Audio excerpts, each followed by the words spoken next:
Most of what you remember from high school history class never actually happened. Two of the most famously repeated facts in the world are entirely fabricated. Take Napoleon Bonaparte.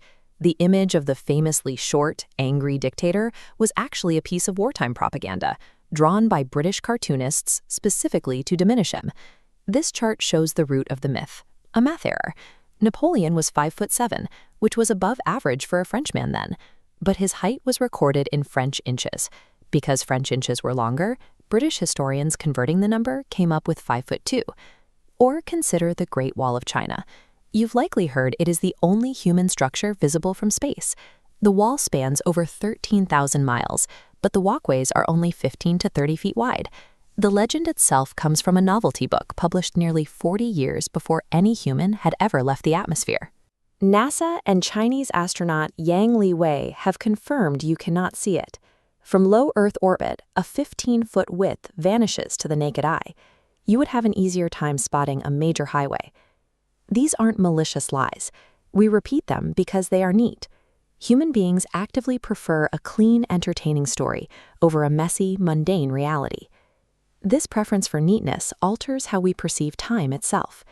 When we picture ancient Egypt, we immediately think of Cleopatra, but she lived closer in time to the Apollo 11 moon landing than she did to the construction of her own civilization's greatest monuments. This timeline visualizes the exact gaps. Cleopatra died in 30 BC. The moon landing was roughly 2,000 years later, in 1969. But the Great Pyramid was completed around 2560 BC. That is 2,500 years before she was even born. To Cleopatra, the pyramids were already ancient history. She was effectively an archaeologist within her own culture, studying ruins that were older to her than the Roman Colosseum is to us today. When you look at the Great Pyramid, you are looking at an anchor point in a timeline vastly longer than our daily instincts can map. When we collapse 2,500 years of history into a single aesthetic, we stop seeing a living civilization and start seeing a static image. That same desire for simplicity dictates how we explain tragedy. The story of the Library of Alexandria claims the greatest archive of human knowledge was destroyed in one dramatic fire, deliberately burned by a specific enemy. The reality is far slower. The library died over 7 centuries of gradual neglect. The funding dried up, political stability wavered, and the scrolls quietly decayed. We see the exact same habit when we try to explain global conflict. The outbreak of World War I is universally taught as the result of a single assassin shooting Archduke Franz Ferdinand. This map shows the true cause, Europe in 1914. Over 4 decades, the major powers had locked themselves into a continent-wide network of secret military alliances and rigid mobilization timetables. The bullet was merely a spark. Germany's military strategy, the Schlieffen Plan, required an immediate attack on France through Belgium the moment any conflict started in the East. It had no pause button. When Austria issued an ultimatum to Serbia, Russia mobilized to protect Serbia, forcing Germany to activate its plan, which pulled in France and finally Britain.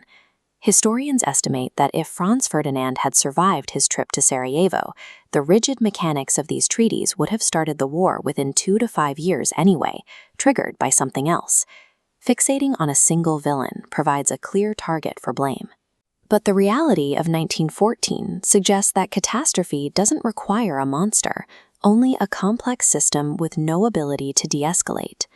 The same process of selective editing applies to our national triumphs.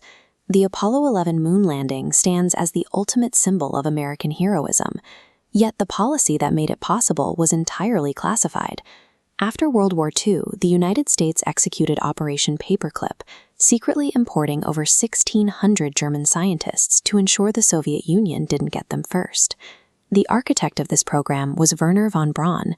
He designed the Saturn V rocket that took humanity to the moon, landing on the cover of Time magazine as an American patriot. He was also a former SS major.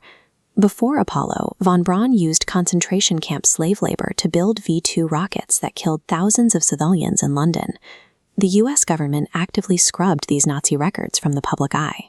Winning the Cold War took priority over holding anyone morally accountable. The defining achievement of the space age was engineered by a man whose history was deliberately hidden. To create an unblemished hero, the truth was simply erased. Whether it is a measurement error disguised as a tiny dictator, thousands of years compressed into a single era, a lone assassin taking the fall for a continent's broken system, or a morally compromised scientist rebranded as a patriot, history isn't always hidden by a secret plot. Often, it is lost simply because the truth is less comfortable than the story we've chosen to tell. If we want to understand why the modern world functions the way it does, we have to stop demanding that the past follow a neat, cinematic script. True understanding only happens when we are finally brave enough to look at the messy, unsettling reality and accept it for what it is.